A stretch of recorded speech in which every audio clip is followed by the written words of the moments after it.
Hello guys, welcome to my channel pet lover Oni. আমি গিয়েছিলাম Kolkata girl street পেট মার্কেটে। এখানে আপনারা লরি দেখতে পাচ্ছেন, যার দাম ছিল ৮০,০০০ টাকা জোড়া। ওদের বয়স ছিল ৬ মাস।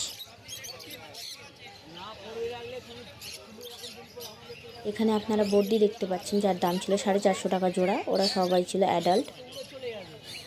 এখানে আপনারা ককটেল দেখতে পাচ্ছেন, যার দাম ছিল ১৬০০ টাকা জোড়া। এখানে কনুর দেখতে পাচ্ছেন, যার দাম ছিল ২৫০০ টাকা জোড়া। এখানে আপনারা লাভবার দেখতে পাচ্ছেন, যার দাম ছিল ১২০০ থেকে ১৫০০ টাকা জোড়া।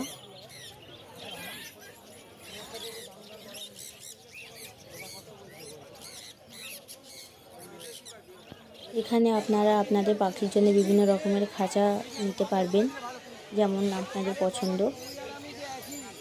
এখানে দেখুন বাচ্চা পাখি রয়েছে। এখানে লাভবার্ডের বাচ্চার দাম ছিল ৬০০ টাকা পার পিস। পাইনাপেল কনুরের দাম ছিল ১২০০ টাকা পার পিস। আর সান কনুরের দাম ছিল ৪,০০০ টাকা পার পিস। এই পাখিগুলো নিতে গেলে আপনাদেরকে আসতে হবে কলকাতা গার্ল স্ট্রিট পেট মার্কেটে, যা খোলা থাকে রবিবার সকাল ৭টা থেকে বিকেল ৫টা পর্যন্ত। এখানে দেখতে পাচ্ছেন ককটেলের বাচ্চা রয়েছে, যার দাম ছিল ৯০০ টাকা পার পিস। এই পাখিগুলো আপনারা বাড়িতে নিয়ে গিয়ে টেম করতে পারবেন নিজে হাতে।